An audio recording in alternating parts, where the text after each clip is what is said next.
Wechuge. I don't know why I'm writing about this. I'm still frightened after what happened. But I can't keep it to myself any longer.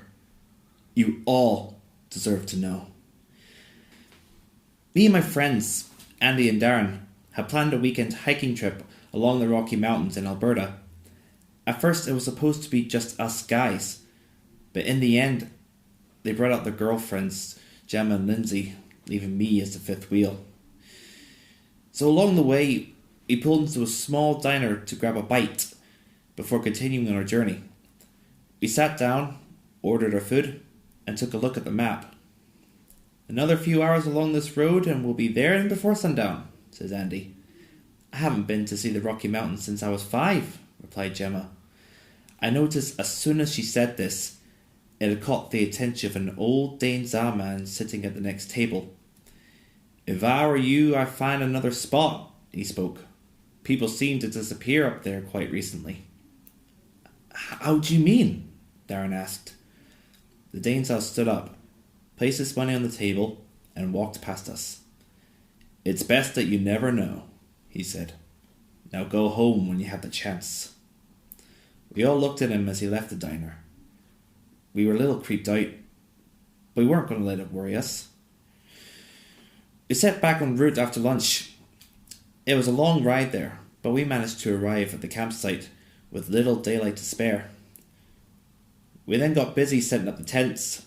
Didn't take too long, but the sun had properly set by the time we finished. I set out our lanterns in a small circle due to the resort's regulations about campfires. Darren mentioned earlier on that we could have had one, but it meant having to pay up for a permit. Gemma brought out the snacks for us, and she noticed Lindsay looking a bit nervous. Well, what's the matter? She asked. I can't stop thinking about that old man at the diner, replied Lindsay. What was he talking about disappearances for? He was just trying to scare us, said Gemma. Don't worry, just have some fun. We all gathered around the lanterns, sharing a bag of cheese puffs, telling funny stories, and discussing what to do the next day. I think it would be best to get the hike done first, said Darren. That way we spend Sunday's activities relaxed and easy. Sounded like a good idea. Unfortunately, it was an idea that none of us would get to experience. Andy walked over to the car and took out his guitar case. How about some music? He announced. Isn't it a bit too quick? Asked Lindsay. Can't we do it on the last night? It'll only be for a couple of songs, said Andy. Why not? Said Darren. That's not going to hurt. Andy set up his instrument and began to play. His first tune was a gentle ballad, followed by an upbeat blues-style song. We applauded his performances, but then he began to play one more. His third tune was fast-paced, like something you would hear in a chase scene from an old cowboy movie. We tried to calm him down, but he just kept on going and getting faster. Andy, ease up! I yelled. He wasn't listening. He just kept on playing and strumming and plucking until his fingers bled. That is enough! Shouted Darren.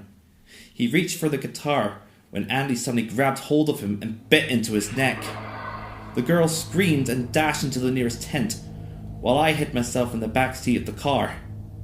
We didn't know what was going on, but we were forced to listen to the agonizing cries and tearing flesh. It had gotten quiet afterwards. Yet, we could hear the sound of grunting. Only, it wasn't human, but of an animal. I peered out to see Andy approaching the girls, but it wasn't Andy. It was a monster, with a long bear-like snout, sharp teeth and claws, glowing yellow eyes, and rounded ears. It raised his right arm and slashed through the tent. I dashed back down in the darkness within the vehicle and covered my ears. I could still hear Gemma and Lindsay screaming as Andy tore them apart. I kept as silent and still as I could. All I could do was lay there and wait.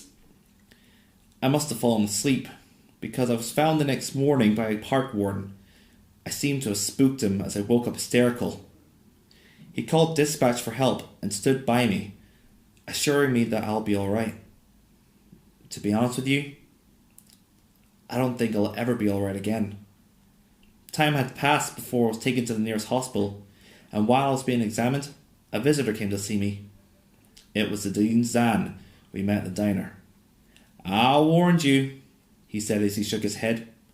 He didn't stay as he turned to leave. "What was it?" I asked. "What was that thing?" He turned around to look at me, and his words sent a shiver down my spine. The Wechuge.